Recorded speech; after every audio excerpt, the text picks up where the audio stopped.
իրազեկման շաբաթվա շրջանակում այսօր խոսելու եմ սպառողների հիմնարար իրավունքներից։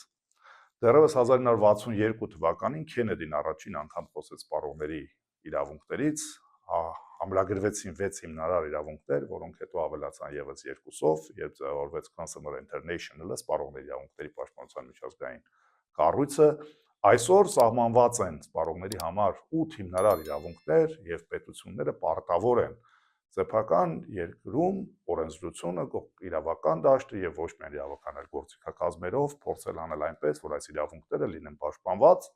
արագ թվարկեմ այս իրավունքները սպառողների տեղեկացված լինելու իրավունքը, լսելի լինելու իրավունքը, անվտանգության իրավունքը, ընտրության իրավունքը, վնասի փոխհատուցման իրավունքը, սպառողական ոլորտում կրթություն ստանալու իրավունքը,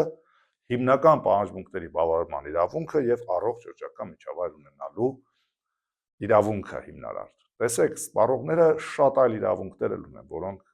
օրենքներով ամրագրված են նաեւ, բայց այս իրավունքները եթե մենք նեղացնենք, սրանք հիմնարար իրավունքների մաս են, բայց ցավոք սրտի մենք ապրում ենք իրականության մեջ, երբ անգամ մինիմալը չենք սահմանել, ուր թե մնաց պահենք, եւ այստեղ ամենալուրջ բացը, որը որ մենք ունենք դերևս վնասի փոխհատուցման իրավունքի հետ կապված խնդիրն է, ես օրինակը միշտ բերում եմ, քաղաքացին գնում է առնում է օրինակ մածուն, որովհետեւ լավ չի զգում, բերում է մածունով փորձում ենք իր համար թան սարքի, որ ինչ-որ ճնշում իջացնի, չգիտեմ, կամ այլ պատճառով եւ բացում է, տեսնում է ճանճ մածունի մեջ, բնականաբար ենթարկվում է ստրեսի, վիճակը ավելի ավատանում եւ միակ բանը, որ կարող է անել, ընդհանրապես հետ տալն է եւ որևէ այլ պահանջ վնասի փոխհատուցման չի կարող պահանջել, կարող է գտնվի երկրում ինչ-որ դատավոր, որը սեփական մեկնաբանությունով ինչ-որ բան ծախս, որը քաղաքացին կատարել է, փոխհատուցի, բայց այդպեսին որպեսին իրավակարգավորում սահմանված չէ եւ սա մեր մեծագույն բացերից մեկն է։ Բայց ինչու թվարկեցի այս հիմնարար իրավունքները, որովհետեւ դրանցից մի քանիսը լսելուց միանգամից հասկանում ենք, թե ինչ վատ վիճակում ենք մենք, որովհետեւ օրինակ սպառողն ունի պահանջմունքների բավարարման իրավունք,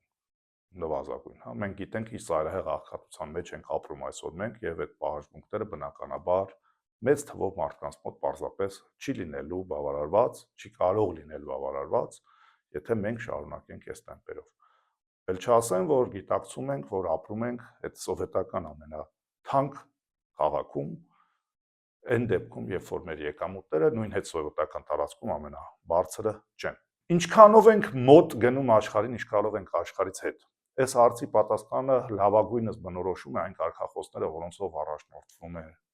աշխարհը, պետությունները, ովքեր անդամագրված են միջազգային կառույցներին։ Օրինակ այս տարվա կարգախոսն է արդար վերափոխում դեպի կայուն կենսակերպ սպառողների համար։ Նախորդ տարվա կարգախոսն էր արդար եւ պատասխանատու արհեստական բանականություն սպառողների համար։ Այսինքն պետությունները հասկանում են այն ռիսկերը, որոնք իրենց հետ կարող են բերել արհեստական բանականությունը որպես գործիք գործիքը կիրառության մեջ։ Հասկանում են, որ բնապահպանական խնդիրներն իրենց հետ բերելու են սոցիալական խնդիրներ, որոնց պետք է տան լուծումներ եւ կարգախոսները սահմանվում են այստեղ եւ մարտահրավերները խնդիրներին բաց աչքով նայելու քաղաքականությունը սպառողների իրավունքների պաշտպանությամբ զբաղվող կառույցների համար դառնում է առաջնահերթություն։ Մենք ապրում ենք մի իրականության մեջ, երբ առավոտյան զարթնում ենք ու հերթական սուրճը խմելիս հասկանում ենք, որ լրիվ նույն սուրճը գնել ենք լրիվ նույն տեղից, բայց լրիվ ուրիշ համ ունի։ Նստում ենք տրանսպորտ, հասկանում ենք, որ չենք կարողանում նստել տրանսպորտ։ Եթե մեքենայով ենք գնում, հասկանում ենք, որ թե լիցքավորում ունենք կամ բենզինի, կամ օրինակ գազի եւ մեկ շաբաթ է ամբողջ երկրով մենք քննարկվում է ինչպես է ստացվում, որ օրինակ արմավիրում 90 դրամ է, Երևանում 200։ Արմավիրում չեն լցնում, թե Երևանում է ահավոր թանկ, բնականաբար ճշմարտությունն էլ մեջտեղում է, բայց ենթադրություններ անելու փոխարեն մենք պետք է հասկանանք, որ կան պետական կառույցներ, որոնք պետք է գործեն։ Սպառողների իրավունքների պաշտպանության ոլորտում հասարակության հանելիքները պետք է բաժանել երկու մասի։ Խնդիրներ, որոնք առանց պետական կառույցների կարող են լուծվել, եւ խնդիրներ, որոնք առանց պետական միջամտության պարզապես հնարավոր չէ լուծել։ Եվ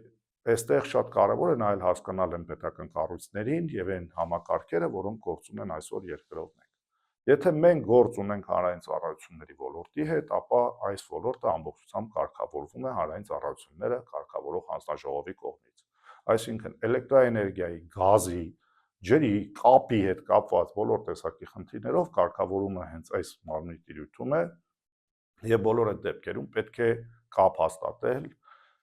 հանրային ծառայությունները կարգավորող հանձնաժողովի հետ բարձրաձայնել խնդիրը եւ որ ամենակարևորն է հետեւողական լինել, որպեսզի խնդիրը ստանա լուծում։ Այս ոլորտում վերջին ահազանգերը ամենաշատը հենց ջրի հետ կապված են։ Մարդկանց հաշվիչները փոխելուց հետո ներկայացնում է լրացուցիչ գումար վճարելու պարտավորություն, հիմնավորմամբ որ հաշվիչը եղել է վնասված, ընդ որում չի ներկայացվում որևէ հիմնավորում, թե հաշվիչը երբ է եղել վնասված, արդյոք տեղափոխելուց են վնասել, թե ոչ։ Ես հորդորում եմ նաև մեր հայրենակիցներին փորձեք ներկա գտնվել հաշվիչը փոխելու պահին, ինքներդ համոզվեք ձեր հաշվիչը վնասված է թե ոչ, որովհետև ձեր իրավունքի իրացման տեսանկյունից է սա նաև շատ կարևոր։ Անվտանգության հետ կապված խնդիրները բաշխված են։ Կան տեսչական մարմիններ, իտեմս շուկայի վերահսկողության տեսչական մարմնի, սննդամթերքի անվտանգության տեսչական մարմնի, առողջապահական տեսչական մարմինները շատ են, բայց ես 3 առանձնացրեցի, որովհետև եթե դեղորայքի բժշկական սարքավորումների հետ կապված խնդիրների եք բախվում, պետք է դիմել առողջապահական տեսչական մարմնին, սննդամթերքի անվտանգության հետ կապված խնդիրներով պետք է դիմել սննդամթերքի անվտանգության տեսչական մարմնին, ոչ պարենային ապրանքների դեմս մակրող, հեղուկ, լվացող,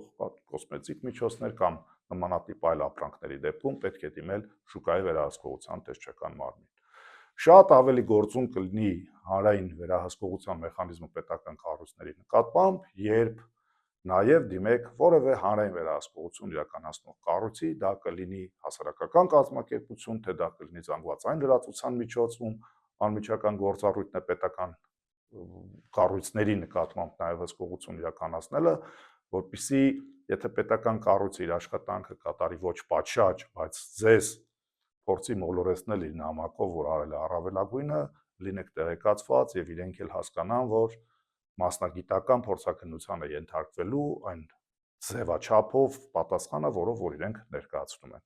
Որակի հետ կապված, զեղչերի հետ կապված, պարողին մոլորության հետ կապված գործառույթները իրականացվում է մրցակցության պաշտպանության հանձնաժողովի կողմից, եթե դուք բախվում եք օրինակ կեղծ զեղչի կամ ակնհայտ մոլորեցնող գովազդ եք տեսնում կամ ապրանքը ունի որակի հետ կապված խնդիր, օրինակ անվտանգության հետ խնդիր չկա, բայց ենթադրենք, հա, դուք գնում եք կարակ, վերջում պարզվում է, որ օգտագործվել է բուսայուղ, այսինքն ձեռք եք բերել սփրեդը կարակի փոխարեն, ապա այս դեպքերում վարչական պատասխանատվության ենթարկող կառույցը եւ վերահսկողություն իրականացնող կառույցը մրցակցության պաշտպանության հանձնաժողովն է։ Պակաս լուրջ խնդրեմ չեն այսօր գները, գնաճի քաղաքականություն մշակողը մեր երկրում կենտրոնական բանկն է, որը նաեւ բանկերի գործընթացումը, հա, նաեւ իրականացնում քաղաքականության մշակում ու նաեւ վերահսկողական որոշակի գործառույթներ, բայց շատ դեպքերում անգամ մենք չենք կողմնորոշվում բանկի այս կամ այն խախտումը կենտրոնական բանկի, թե օրինակ մոլորեցումով մրցակցության պաշտպանության հանձնաժողովի տիրույթում է, մենք չունենք մի կենտրոնացված մարմին, որը ինքը իր մեջ կֆիլտրի եւ կբաշխի, այդուհանդերձ ներկայումս մրցակցության պաշտպանության հանձնաժողովի կողմից մշակվում է բողոքների միասնական հարթակ, որի միջոցով կամ ինքնաշխատ կամ մասնագիտական գործառույթով կբաշխվի կամ դեպի բիզնես կամ դեպի համապատասխան պետական կառույց բողոքը, բայց քանի դեռ չկա, այս դեպքերում հասկանում եմ, որ շատերը կունենան խնդրեմ, բայց կարող եմ ասել, որ եթե դիմեք մեզ, մենք կօգնենք հասկանալու, որ կառույցի տիրույթում է այս խնդիրը։ Ինչու էի անպայման ուզում խոսել պետական կառույցների մասին, որոնք զբաղվում են այս խնդիրներով, որովհետև իսկապես չկա կենտրոնացվածություն, կա խնդրեմ, որովհետև նույն առողջապահության նախարարությունը ուղիղ մասնակցություն ունի սպառողների իրավունքների պաշտպանությանը, հիվանդանոցում վատ ծառայության համար տեսչական մարմինը չէ, որ գործառույթ պետք է իրականացնի։ Քաղաքականություն մշակողը պետք է իր մասնագիտական խմբերով հնարավորություն տա քաղաքացուն իրացնել իրավունքը, էկոնոմիկայի նախարարության գործողությունները ուղիղ իմաստով կապ ունեն ավելին սպառողների իրավունքների պաշտպանության մասին Հայաստանի Հանրապետության օրենքի լիազոր մարմինը հենց էկոնոմիկայի նախարարությունն է, որովհետև ոլորտում քաղաքականություն մշակողը այս նախարարությունն է, չնայած նրան, որ կենտրոնական մարմինը այլևս դառնում է մրցակցության պաշտպանության հանձնաժողովը։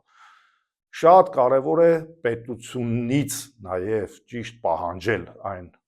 անելիքները, որոնք որ նրանք պարտավոր են անել, իսկ մենք էլ պահանջատեր պետք է լինենք ոչ թե պարզապես բիզնեսից եւ հանրային իրազեկում պետք է իրականացնել եւ միասնական ջանքեր գործադրել ոչ միայն բիզնեսի մոտ պահանջա առաջարկ ձևավորելով, այլ նաեւ պետական կառույցներից, որովհետեւ բոլորը պետք է հասկանան, որ սպառողների իրավունքների պաշտպանության խնդիրներին չի կարելի նայել մատերի արանքով, որովհետեւ